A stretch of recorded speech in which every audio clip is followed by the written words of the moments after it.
दोस्तों, जैसे कि मैंने आपको बताया था, उत्तराखंड से वापस आने के बाद मैं आपको राजस्थान के दर्शनीय स्थलों का दर्शन कराऊंगा। और इस बार मैं दर्शनीय स्थलों का दर्शन करवा रहा हूं। आप सोच रहे होंगे आज पहली बार इंट्रो गाड़ी में कर रहा हूं। जी हाँ, क्योंकि आज मैं ये बता देता हूं आपको, इस बार राजस्थान के टूर के लिए मैं जैसे ही निकल रहा था तो मेरी फैमिली ने कहा क्यों ना अब राजस्थान के टूर में हम सभी फैमिली को साथ में लेना चाहिए। तो क्या दोस्तों, मैंने फैमिली को साथ में लिया, ये सही किया या हमें साथ में लेना चाहिए फैमिली को? कि इनका कहना है कि हमें भी दर्शनीय साधु संतों का दर्शन हो सके, उनका आशीर्वाद मिल सके और साथ साथ एक तरह से घुमाई भी हो सके। इनका कहने का ये भी मकसद है। मेन पॉइंट तो मुझे ये लग रहा है इनके घूमने का इरादा होगा। दोस्तों, आपका क्या कहना बताना। अब मैं आपको लेके चलता हूँ जहाँ यहाँ पर राजस्थान के, और राजस्थान के मैं सबसे पहले आया हूँ अभी जोधपुर। हालांकि मैं रामदेव रुणीचा होके आया हूँ, लेकिन रुणीचा में ज़्यादा भीड़ होने की वजह से मैंने मात्र दर्शन किया, ज़्यादा समय नहीं ले पाया। वो भी मैं आपको कुछ क्लिप दिखाऊंगा। लेकिन अब मैं आपको बताऊंगा नाथ महादेव का मंदिर यहाँ पर है जोधपुर में, बड़ा पहाड़ पर है। उसका मैं पूरी बारीकी से जानकारी दूंगा और साथ ही साथ आपको मैं पूरा रूट भी बताऊँगा, कितना किलोमीटर कहाँ से पहुँच पाओगे।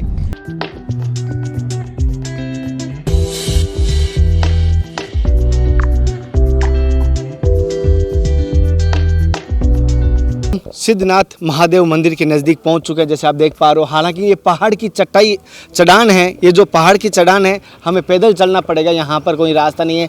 हाँ, हालांकि सीढ़ियों के माध्यम से आप चल पाएंगे। यहाँ पर मैं पूरा दर्शन दिखाऊंगा। अब मैं आपको कोशिश करूँगा, यहाँ के महत्व भी बताने की कोशिश करूँगा। और यहाँ पर दुर्लभ संत महात्मा भी रहते हैं। जी हाँ, ऐसे भी महात्मा हैं यहाँ पर, जिन महात्माओं के मैंने आपको उत्तराखंड में दर्शन करवाए थे, उनका आशीर्वाद दिलाए थे। उनके गुरु यहाँ रहते हैं। जी हाँ, आपने पिछली बार कुछ देखा होगा, हनुमान साधना के बारे में बता रहे हुए महात्मा, उनके गुरु यहीं रहते हैं। उनके भी हम दर्शन करवाएंगे, उनका भी आशीर्वाद देंगे, उनसे भी हम कुछ आपके सवाल करने की कोशिश करेंगे। पहले तो हम मंदिर का आपको बाहर से खूबसूरती और साथ में आपको दिखाऊंगा पहाड़ के बारे में। साथियों, जो मैं आपको दिखा रहा हूँ दर्शनीय स्थल या साधु संतों को सीरीज किस प्रकार की लग रही है, इस बार इस वीडियो में आपकी कमेंट खुली है। आप कमेंट कर सकते हो। हालांकि कुछ दिनों में वीडियो में कमेंट बंद थी, इस वीडियो में आप कमेंट कर सकते हो। मुझे ज़रूर बताना किस प्रकार मेरी जर्नी है। अभी मैं राजस्थान के कुछ दर्शनीय स्थलों का आपको दर्शन करवाऊंगा।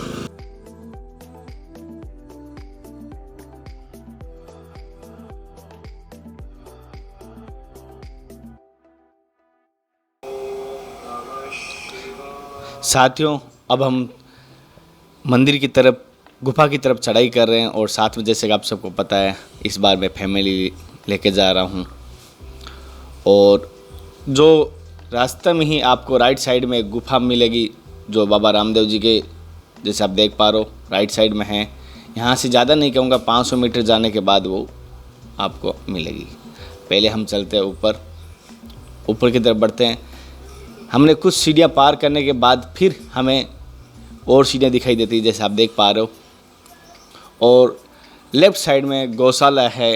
इसी मंदिर परिषद की कहें या जो ये समाधि स्थल हैं, इन्हीं की सभी संत द्वारा चल रही है। और यहाँ पर इन्हीं गायों के द्वारा जो भी आता है भक्तगण, उनको चाय, दूध, खीर, प्रसाद ग्रहण यहाँ पर एनी टाइम चलती रहती है। और ये छोटी वाली बच्ची कनक, जो हमसे भी आगे चल रही है, नन्हे पैरों से हौसला बढ़ा रही है कि इस चढ़ाई को कुछ नहीं मानती। जैसे कि आप देख पा रहे हो, हमने चढ़ाई 90% कंप्लीट की है। एक बार आपको मैं पूरा व्यू दिखाता हूँ चारों तरफ से, कैसा लग रहा है।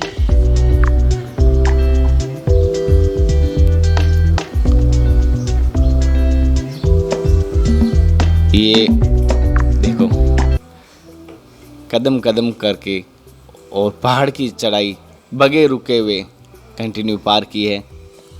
इसने मेरा हौसला इस टूर में और ज़्यादा बढ़ा दिया। आपका क्या कहना है इस छोटी वाली बच्ची को देख के, ये ज़रूर बताना हमें। और इनके पीछे इनकी मम्मी चल रही है, वो थक गई, लेकिन छोटी वाली बच्ची नहीं थकी। और वो राजा और जिया आगे जाके बैठ गई, वो क्योंकि वो थोड़ा फास्ट भाग के चले हैं। अब हम मंदिर के ऊपर आ चुके हैं। और सबसे पहले मैं आपको बता देता हूँ, यहाँ पर आते हैं उनके लिए कहता हूँ, यहाँ के जो नियम हैं वो ज़रूर जान ले पहले, अन्यथा आप पाप के भागीदार बन जाएंगे। मैं सभी से कहूँगा, नियम ज़रूर जानें यहाँ के। यहाँ की नियम क्या है वो पहले हर जगह जाना चाहिए, लेकिन यहाँ के भी जाना ज़रूरी है आपको, क्योंकि ये तपोभूमि है। यहाँ पर साधु महात्माओं की, संत महात्माओं की तपस्या स्थल है ये। पहली बात तो यहाँ पे आना हर किसी के सौभाग्य में नहीं होगा। अगर आते हो तो यहाँ की आप दर्शन कीजिए। और जैसे कि यहाँ सूचना है कि आपको शूज यहीं तक ला सकते हो, यहाँ से आगे कभी भी जूते, चंपल, जुराब कुछ नहीं लाना है। और साथ ही साथ कोई भी बेल्ट है, अगर आपके कमर बंद है तो यहाँ वो उतारना ज़रूरी है। ये नियम है यहाँ का। और जो ये मैं आपको दिखाने की कोशिश कर रहा हूँ साइड में जो बनाए हुए हैं, ये यहाँ के ऋषि मुनियों द्वारा, संत महात्माओं द्वारा हाथ से बनाई गई है। और यहाँ पर सभी भाषाएं जानते थे, जैसे कि आप देख पा रहे हो नेपाली बाबा जी सभी भाषा जानते थे। अब हम चलते हैं सिद्धनाथ महादेव मंदिर की तरफ बढ़ रहे हैं। ये देखो श्री दादा दरबार सिद्धनाथ महादेव मंदिर।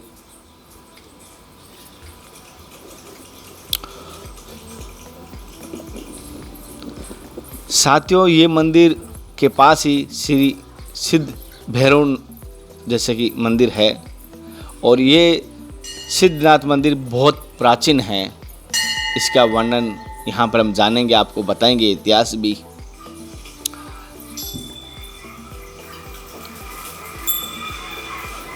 और अब हम आए सिद्धनाथ महादेव मंदिर की गुफा के अंदर, जैसे देख पा रहे हो।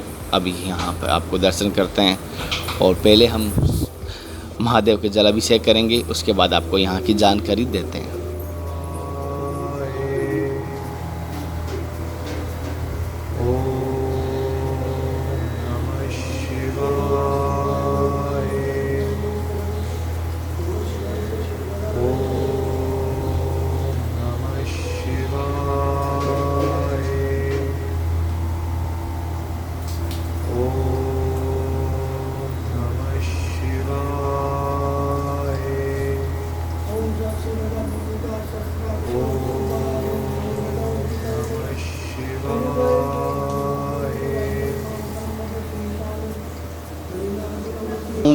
कि पहले तो सिद्ध महादेव जैसे कहा जाता है, तो ये नाम किस प्रकार पड़ा या किस प्रकार इसकी शुरुआत हुई, ये जानना चाहूँगा। ये सदियों से मंदिर है। ये मतलब 800 वर्ष पुराना मंदिर है। ये मंदिर में जो भी आता है उनको सिद्धि की प्राप्ति होती है। और अपने भाव से, श्रद्धा से जो पूजन करते हैं, अर्चना करते हैं, यहाँ पे अनेक रूप से अभिषेक होता है। दूध, दही, शहद, शक्कर, घी और महादेव की पूजा अर्चना विशेष होती है, जिससे जो भी अपनी कामना से, श्रद्धा भाव से करता है, महादेव उनकी श्रद्धा भाव से परिपूर्ण रूपेण सिद्धनाथ महादेव पूजा उनकी परिपूर्ण करके सिद्धि दे देते हैं। अच्छा, जैसे कि अभी आपने एक छोटी सी बात मुझे याद आई, मैं वापस उस पर हाईलाइट करता हूँ। जैसे आपने बोला गाय का पैर यहाँ पर है, गाय के थन यहाँ पर है, तो ये किस प्रकार और कब से है, ये कब पता चला था? ये कामधेनु गाय आती थी, महादेव के ऊपर रुद्राभिषेक अपना आप स्वयंभू दूध से अभिषेक होता था और वो यहाँ तक बंद था। और इसको जैसे ही ओपन किया उसमें से शिवलिंग प्राचीन निकले। अच्छा, यहाँ शिव पार्वती का जोड़ा है, बीच में गणपति है, वो भी स्वयंभू है। वो भी तब के ही हैं? हाँ।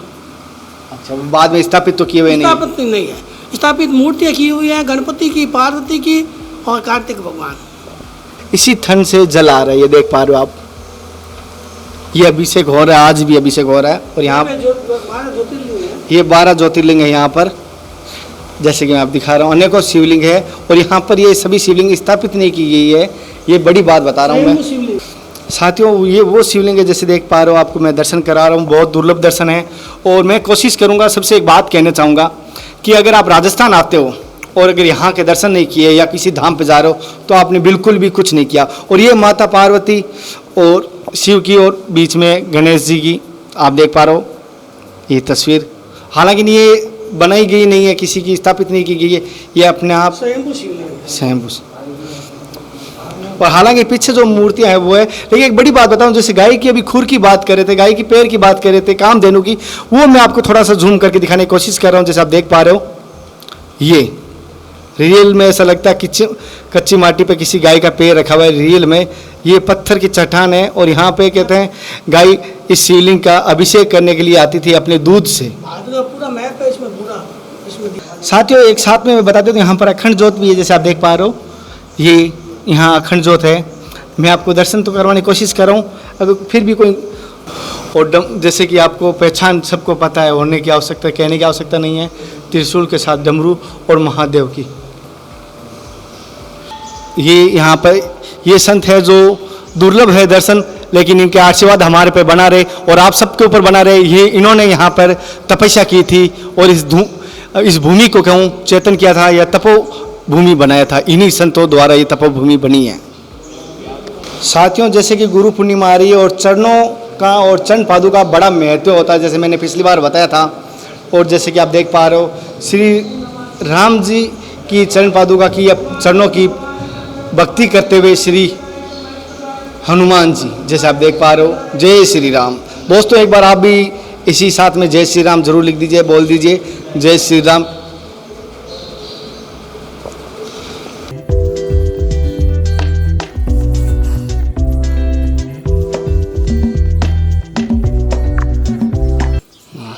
और यहाँ पे आते ही सबसे पहले आप लेफ़्ट साइड में महाबली बजरंगबली जी के दर्शन कीजिए। और अब हम चलते हैं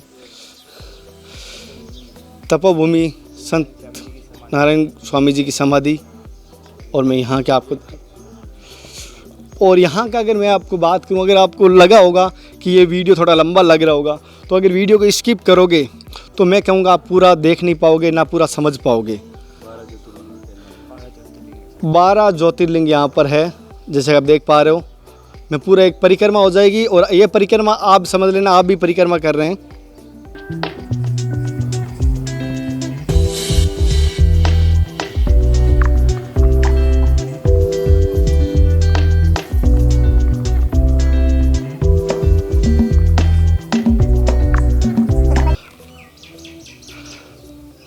दोस्तों अब आपको मैं समाधि के दर्शन करवाने की कोशिश कर रहा हूँ और आप सभी ध्यान रखना, अपने मन में ये समझना आप दर्शन कर रहे हो, दुर्लभ दर्शन है।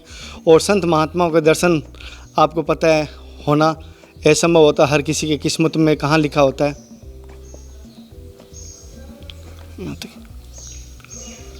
और इसके अंदर एंट्री सबकी बंद होती है, क्योंकि यहाँ पर बस यहाँ के जो है मेन पदाधिकारी पुजारी जी वही जा सकते हैं और प्लस धोती पहनी हुई होनी चाहिए। जैसे कि अंदर भी 12 ज्योतिर्लिंग है, जैसे मैं आपको कोशिश कर रहा हूँ, पूरा तो नहीं दिखा पाऊँगा लेकिन कुछ दिखा पा रहा हूँ अंदर भी। और ये चारों तरफ से है और ऊपर ये गुरु जी की ऊपर चद्दर है जैसे कि, और छत्र भी लगाया किसी भक्त के द्वारा लगाया गया है, मुझे ऐसा लग रहा है। ये जैसे आप देख पा रहे हो छत्र सोने का छत्र है ये और किसी भक्त ने लगाया है और गुप्त में होगा या मुझे एक पता नहीं है। जैसे ही मुझे जानकारी मिलेगी तो मैं स्क्रीन पे नाम दे दूंगा, नहीं मिलेगी तो गुप्त माना जाएगा। ये इनकी समाधि की फोटो नारायण जी की और इन्हीं के हाथों का ये कमंडल है जैसे आप देख पा रहे हो, फोटो के पास में रखा हुआ ही।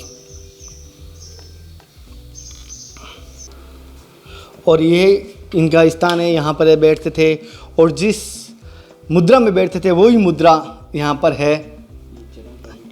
और गुरु जी की चरण पादुका है जैसे आप देख पा रहे हो। ये बाद में उनके चरणों पर बनाई गई है ना, इनकी खड़ा हुआ है क्या लकड़ी की। ये इसी मुद्रा में बैठते थे जैसे आप दर्शन देख पा रहे हो। ये नेपाली बाबा जी हैं जैसे इनके शिष्य हैं। हाँ, इनकी सेवा में सेवा दे रहे हैं। ये इनकी आरती करते हुए। और ये किस समय की है? पूजा अभिषेक की है। और मुझे ऐसा लग रहा है दोस्तों, मैं बताता हूँ अपनी भावना से कि इस बार गुरु पूर्णिमा आ रही है और मैं अपने गुरु जी को कितना सजाने की कोशिश करूँगा। आप बताइए अपने गुरु जी को कितना सजाएंगे या कितना गुरु की भावना से करेंगे, ये बताइए कमेंट द्वारा। देखता हूँ गुरु के प्रति आप कितनी भावना आपकी है आज इस बुलेटिन। ये गुरु के तत्व के रूप में बता रहा हूँ मैं, ये मत समझना किसी वक्त। ये समाधि के समय की है, उस समय की जब यहाँ पे ये मंदिर भवन निर्माण नहीं हुआ था बड़ा। और वही कमंडल जैसा आपको मैंने दिखाया था वही कमंडल है। बहुत दुर्लभ है। लंबा वीडियो होगा तो मुझे माफ़ कर देना, लेकिन ये आपको देखना चाहिए। अगर ऐसी में ये पुराने टाइम में जैसे देखो आपको प्राचीन था वही है। उस समय यहाँ कहते हैं कि शेर जंगली जानवर ज़्यादा आते थे, लेकिन अब नहीं आते हैं।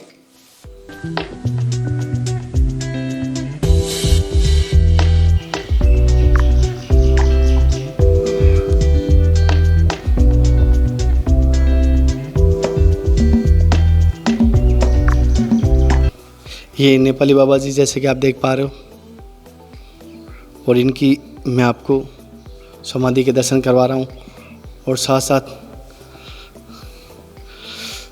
ये सामने इनकी बड़ी तस्वीर जैसे आप देख पा रहे हो। और यहाँ पर कलाकृति कहूँ या भावना कहूँ, बहुत ही मुझे सुंदर आनंददायक लग रही है।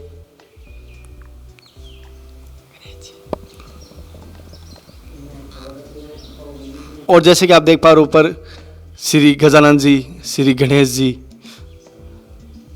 और हर किसी के वो समझ नहीं आएगा क्योंकि ये श्लोक में लिखा हुआ है।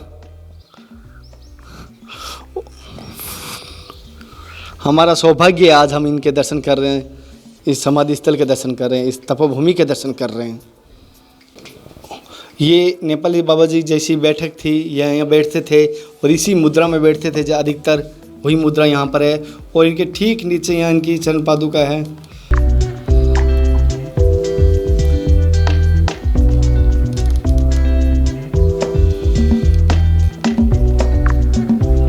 आपको यहाँ पे आओगे ये ज़रूर आपके मन में खटकेगा कि कितने किलो पढ़ाई की, इसका मतलब क्या है। देखो मतलब ढूंढना तो मेरी तो बस की बात नहीं, लेकिन मैं जैसे यहाँ तक जानकारी मिली है, आप कहीं पर भी जाते हो, अगर आप वहाँ की भावना, वहाँ की आस्था, वहाँ की बारीकी से आपको जानकारी नहीं है, वहाँ के नियमों को नहीं पालन कर रहे हो, आपकी जितनी भी पढ़ाई, जितने भी आपके घर वालों ने संस्कार दिए हैं वो व्यर्थ है। जी हाँ, तो यहाँ के कुछ नियम कायदे कानून होते हैं। आप कुछ घूमने आ रहे हैं तो वो यहाँ के नियम के विरुद्ध है। साथियों, जो मैं अभी बताने जा रहा हूँ, आपको दर्शन करवा रहा हूँ, ये गुफा है। उसके नेपाली बाबा जी यहीं गुफा के तपस्या करते थे, और मैं वो आपको दर्शन दिखाने के बाद कोशिश कर रहा हूँ।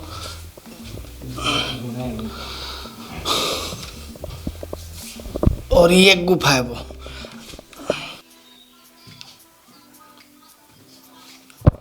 साथियों, जैसे कि इस गुफा के मैं आपको दर्शन करवा रहा हूँ, ये बहुत ही दुर्लभ है, और नेपाली बाबा जी यहीं तपस्या करते थे इस गुफा के अंदर, जैसे आप देख पा रहे हो। और मैंने एक बार कहा था आपको, संत महात्माओं का दर्शन करना हर किसी के सौभाग्य नहीं होता, या ना उनके किस्मत में लिखा होता, क्योंकि संत महात्मा ऐसी दुर्लभ जगह होते हैं जहाँ आप जाना नहीं चाहोगे, या जाना चाहोगे तो आपके पेट दर्द या पहाड़ों पर या जंगलों में रहेंगे, या बर्फी एरिया में रहेंगे, या गर्मी के एरिया में रहेंगे। रियल में सत्य है, क्योंकि उनको एकांत पसंद है, और भक्ति एकांत में ही होती है संभव, जैसे आप देख पा रहे हो। और मैंने एक इसलिए कह रहा हूँ, हालांकि सभी पूरा भारतवर्ष यहाँ नहीं आ पाता है, क्योंकि आज कह सकता हूँ 130 करोड़ की आबादी है, और कुछ भारत से बाहर भी मेरे भाई दर्शन देख रहे हैं। उन्होंने कहा चैतन धुना किसे कहते हैं, मैं आज वो दर्शन करवा रहा हूँ। अगर इस धुने की, या चैतन किसी भी धुने की, मैं ये नहीं कहूँगा, अगर किसी को कहते हैं ना क्या किसी ने शमशानी क्रिया कर दी, उसका अगर चैतन धुने की भस्म अगर उसको जल में पिला दिया जाए, गंगा जल में या किसी भी जल में, तो उसके ऊपर किया कह रहा है कुछ भी नहीं रहेगा, वो कुछ भी कोई बुरी आत्मा का साया भी नहीं रहता। ये सत्य है, और ये चैतन धुना इसको कहते हैं कि ये देखो एनी टाइम जलता हुआ रहता है, और चैतन है ये धुना।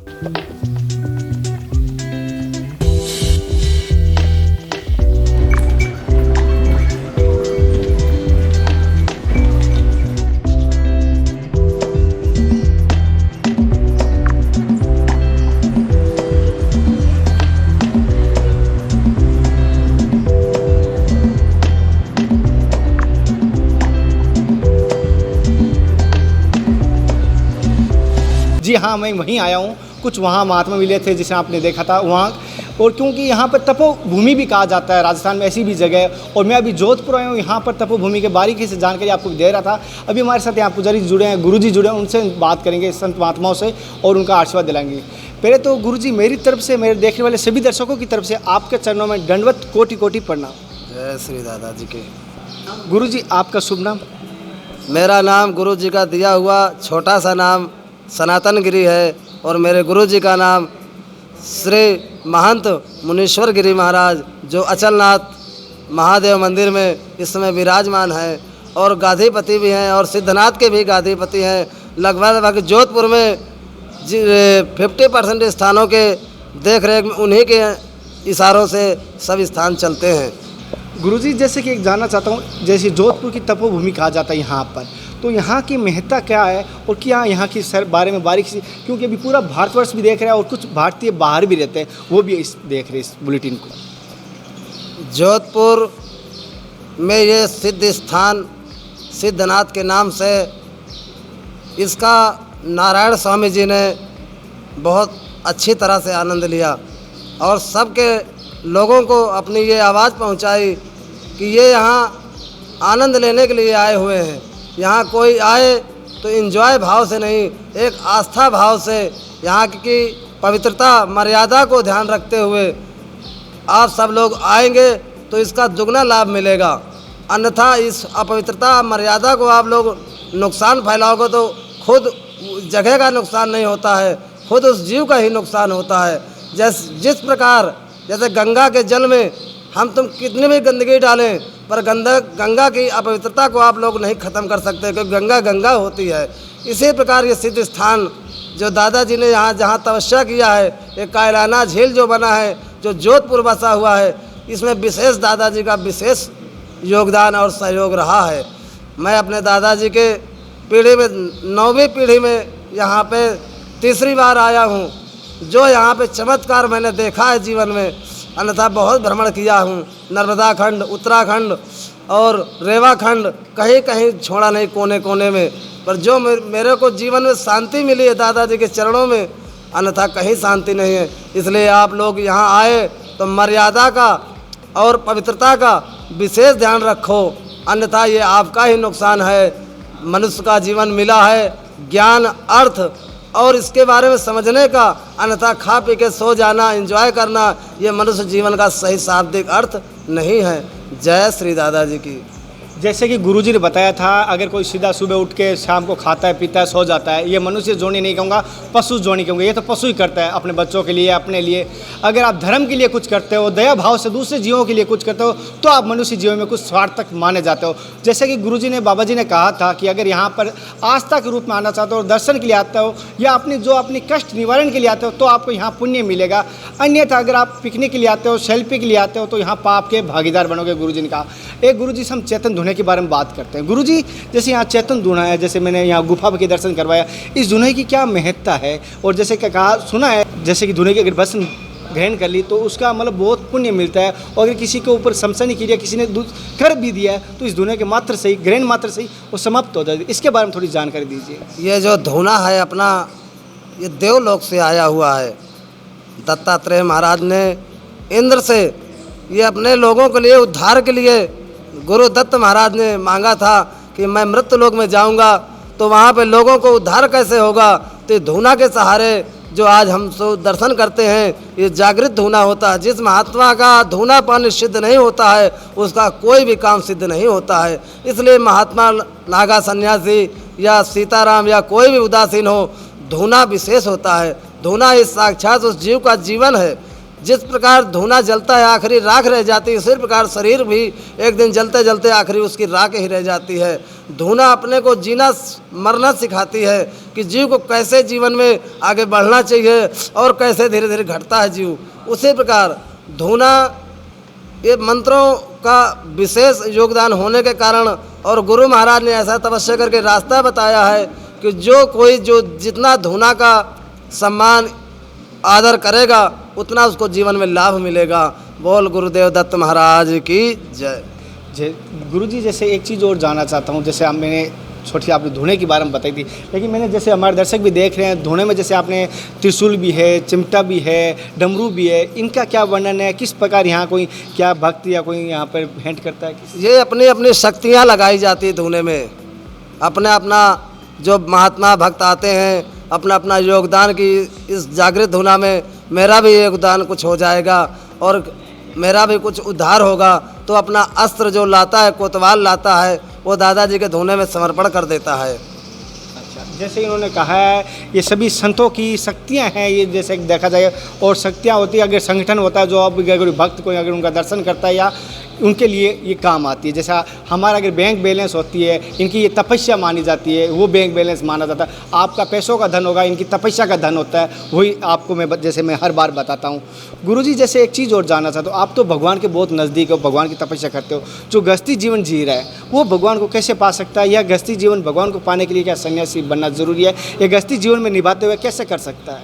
गृहस्थ में रहने वाला हम लोगों से देखा जाए तो बहुत आगे है वो, क्योंकि वो अपना परिवार पालने के साथ ही आए हुए संत का, अतिथि का भिक्षा देना और उसको जिमाना, ये बहुत बड़ा पुण्य का भागी होता है। हम लोग तो खाली अपने स्वार्थ के वश जीते हैं, पर वो लोग निस्वार्थ वश जीते हैं। इसलिए गृहस्थ का योगदान बड़ा बताया कि गृहस्थ आश्रम सबसे बड़ा होता है।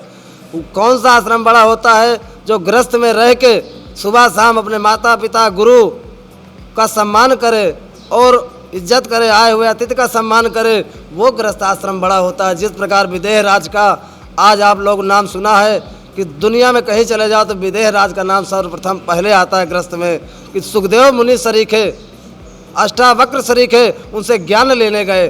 ज्ञान मतलब कि वो सब बड़े तभी तो ज्ञान लेने उनसे गए हैं। तो इसलिए गृहस्थ आश्रम में रहकर जो भगवान का पूजन पाठ करना और सुबह शाम कोई भी काम करे, वो भगवान का कीर्तन करते हुए कार्य कर रहा है, तो उसका सारे कार्य सफल होते हैं। दोस्तों, मेरे द्वारा दी गई जानकारी कैसी लग रही है कमेंट द्वारा जो बताना। अगर मेरी सीरीज़ आपको पसंद आ रही है तो कमेंट द्वारा कर देना। अगर आपका कोई सवाल हो गृहस्थी जीवन से जुड़ा हुआ तो कमेंट कर देना। नेक्स्ट बुलेटिन में मैं ज़रूर लेता हूँ, हर बार आपको बताया था। और साधु संतों की सीरीज़ का मेरा उद्देश्य है इनके त्याग और तपस्या से आपको रूबरू करवा सकूँ, और साथ ही साथ आपको सनातन धर्म के जो दर्शनीय स्थल है उनके दर्शन करवा सकता हूँ। फिर मिलते हैं नए बुलेटिन के साथ, तब तक जय हिंद, वंदे मातरम, हर हर महादेव, जय गुरुदेव।